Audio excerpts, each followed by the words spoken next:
Filipino astrology. Alam ko ang iniisip mo.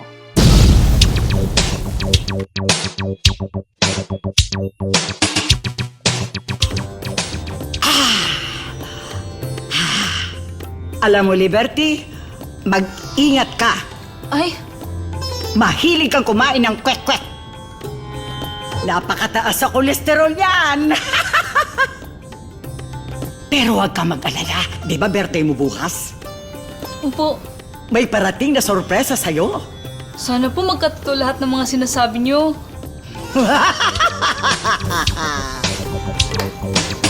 Sorry to burst your bubble. Pero, hindi naman komplikado ang Filipino astrology. But, dahil komplikado nga ang laman ng horoscope, di natin alam kung ano nakaharang doon. So, Tsaka yung birthday mo, etc. yung yung birthday time mo. at time. Hindi naman komplikado ang Filipino astrology. Pero, walang glitter at walang eyeliner.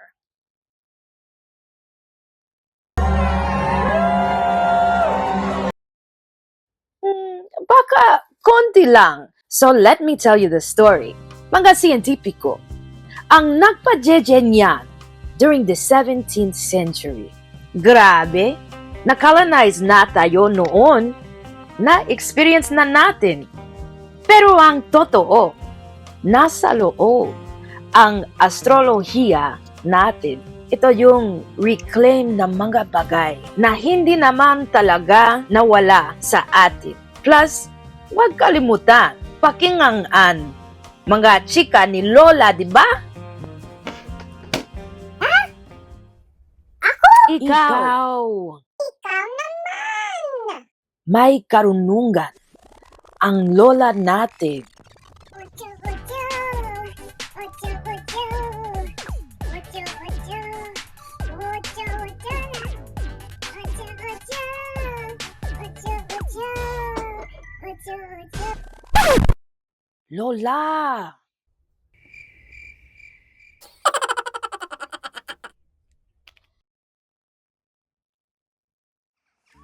Sabi ni Lola, Huwag kang lalabas kapag bilog ang buwan.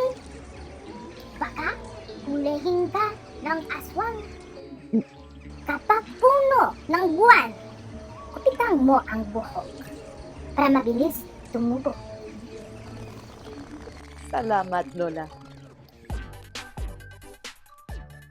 Pero seryoso, naniniwala ako na walang makakapagbura sa kung ano ang likas sa atin. Yan ang Filipino astrology. Mayroon akong nais malaman. Maaari bang magtanong? Alam mo bang matagal na kitang Ayos ba yan?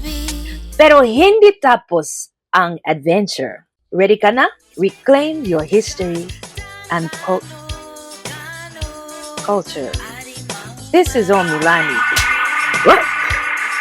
O baka naman si Madam Omilani. Filipino astrology. Astrolohiya Pilipino. Alam ko ang iniisip mo. 1-800. Wala. Tawag na! 1-800-000-000. Wala.